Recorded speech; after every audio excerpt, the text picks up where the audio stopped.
छत्तीसगढ़ में भाजपा सरकार की सबसे बड़ी महत्वाकांक्षी योजना महतारी वंदन योजना सम्मेलन का आयोजन जिले के भटगांव फुटबॉल स्टेडियम में आयोजित किया गया, जिसमें इस योजना की फेस रही प्रदेश की महिला बाल विकास एवं समाज कल्याण मंत्री श्रीमती लक्ष्मी राजवाड़े ने शिरकत की। उन्होंने इस योजना पर कांग्रेस द्वारा लगाए गए आरोप पर पलटवार करते हुए कहा कि जिस योजना से प्रदेश की महिलाओं को आर्थिक संबल मिल रहा है, उसी पर कांग्रेस का आरोप हास्यास्पद है। कांग्रेस तो कोई ऐसी योजना सफल कर नहीं सकी। मोदी की गारंटी पूरी होती देख कांग्रेस बौखला गई है।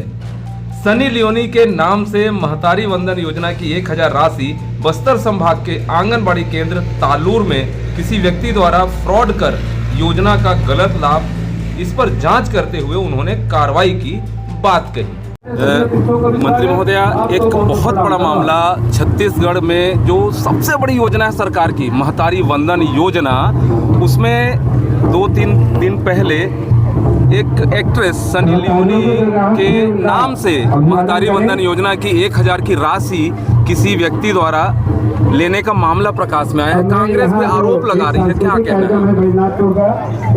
देखिए, महतारी वंदन योजना छत्तीसगढ़ सरकार की बहुत बड़ी योजना है, महत्वाकांक्षी योजना है। इसमें 70 लाख से अधिक महिलाओं के खाते में 1000 रुपये दिया जा रहा है, और जिससे महिलाएं आर्थिक रूप से सशक्त भी हो रही हैं, स्वावलंबी हो रही हैं। रही बात कांग्रेस के जो प्रदेश अध्यक्ष हैं, उनके द्वारा आरोप लगाया जा रहा है कि महतारी वंदन योजना का लाभ एक अभिनेत्री को भी मिल रहा है। कांग्रेस का काम है आरोप लगाना, और हम तो कहते हैं कि अगर किसी की साइड से भी अगर किसी प्रकार का धोखाधड़ी या बेवजह जो पात्र महिलाएं नहीं मतलब अपात्र महिलाएं हैं, तो हमने तो सिर्फ वादा किया था कि हम देंगे 1000 रुपये। लेकिन इस तरह के आरोप लगाना कि एक अभिनेत्री के खाते में पैसा जा रहा है, तो मैं कांग्रेस के सभी नेताओं को कहना यही चाहूँगी कि आपकी विधानसभा में भी वो महतारी वंदन योजना का लाभ मिल रहा है। किसी व्यक्ति विशेष के नाम पे आप आरोप ना लगाएं। अगर आपके पास प्रूफ है कि किसी अभिनेत्री के खाते में पैसा जा रहा है, क्योंकि अभिनेत्री को 1000 की क्या आवश्यकता है भाई। वैसे ही तो एक तो अभिनेत्री नाम से ही हम समझ सकते हैं कि कितनी बड़ी एक्ट्रेस होगी, हाँ, तो उनको तो आवश्यकता ही नहीं है। सिर्फ आरोप लगाना बंद करें, स्वीकार करें कि ये बहुत बड़ी योजना है जो महिलाओं को मिल रही है। जो बातें आ रही हैं वो बस्तर से उसका संबंध है, तो क्या ऐसा माना जा सकता है कि आदिवासी अंचल में इस तरह से और भी चीज़ें हुई होंगी, ऐसा माना जा सकता है? देखिए, अगर इस तरह से मामले अगर आते हैं, अगर किसी कहना चाहूँ कि कोई इस तरह से किसी के द्वारा लिया जा रहा होगा, तो उस पर अपन जांच करवा के कार्रवाई करवाएंगे। अगर कार्यकर्ता के द्वारा किया जा रहा होगा तो उसको सस्पेंड करेंगे, अधिकारी को द्वारा किया जा रहा होगा उस पर कार्रवाई करवाएंगे। हमारा सरकार तो पारदर्शी सरकार है, पूरी तरह से निष्पक्ष जांच करेगी, इस पर सरकार पूरी तरह से अमल रहेगी। सबसे बड़ी बात मैम, महतारी वंदन योजना की आप एक फेस रही हैं छत्तीसगढ़ में, क्या लगता है कांग्रेस की बौखलाहट मानी जाए कि आने वाले समय में भी कहीं यह योजना लगातार चलेगी तो महिलाएं कहीं ना कहीं सत्ता और सिंहासन तक पहुंचाने के लिए काफ़ी है, यह प्रूफ हो चुका है क्या?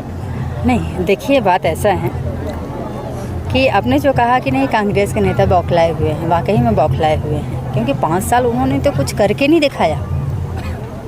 और एक भी योजना ऐसा बता दें कांग्रेस के नेता कि हमने एक भी योजना धरातल पर ला के दिखाया है, ऐसी एक भी योजना नहीं है जो धरातल स्तर पे कारगर साबित हुआ होगा। और 1 साल में छत्तीसगढ़ में भारतीय जनता पार्टी की सरकार बनने के बाद 1 साल में इतनी कई सारी योजनाएं जो घोषणा पत्र में भी पूरे हुए हैं, और जो योजनाएं हैं उसको ज़मीनी स्तर पर लिया कराया जा रहा है। कांग्रेस की सरकार में तो पीएससी, सीजीपीएससी जैसे घोटाले पे को अंजाम दिया गया, उस पर अपने लोगों को डाला गया, तो उसको तो सरकार, हमारी सरकार निष्पक्ष जांच करवा रही है, कार्रवाई भी करवा रही है, जेल भेज रही है। ऐसे कई प्रकार के घोटाले उन्होंने किया है। तो सिर्फ आरोप लगाना बंद करें, स्वीकार करने कांग्रेसी नेता कि वाकई में भारतीय जनता पार्टी की सरकार में वहाँ के विष्णुदेव साय जी के सुशासन में बहुत अच्छा काम हो रहा है, ये स्वीकार कर लें। मैडम, एक आखिरी सवाल मेरा है, स्थानीय मुद्दों से जुड़ा हुआ है, स्थानीय बेरोजगारों से जुड़ा हुआ है। चूँकि आप सूरजपुर और सरगुजा संभाग से आती हैं, सीएम साहब भी सरगुजा संभाग से आते हैं। यहाँ एक बहुत बड़ी कंपनी है चेन्नई राधा, जिसमें स्थानीय बेरोजगारों को रोजगार का अवसर बिल्कुल नहीं दिया जा रहा है। ये तथ्य आपके सामने आया भी होगा। देखिए मेरे पास भी शिकायत आए हैं, लेकिन मैं तो वहाँ के जो मेन चेन्नई क्या राधा हाँ कंपनी जो बोले, वहाँ के जो मेन मुखिया होते हैं उनसे मैं बात की है, उनको फटकार भी लगाई हूँ कि जब हमारे यहाँ आप इस तरह से कंपनियाँ खोल रहे हैं तो हमारे लोगों को रोज़गार दिया जाए। इस पे मैं उनको निर्देश दी हूँ।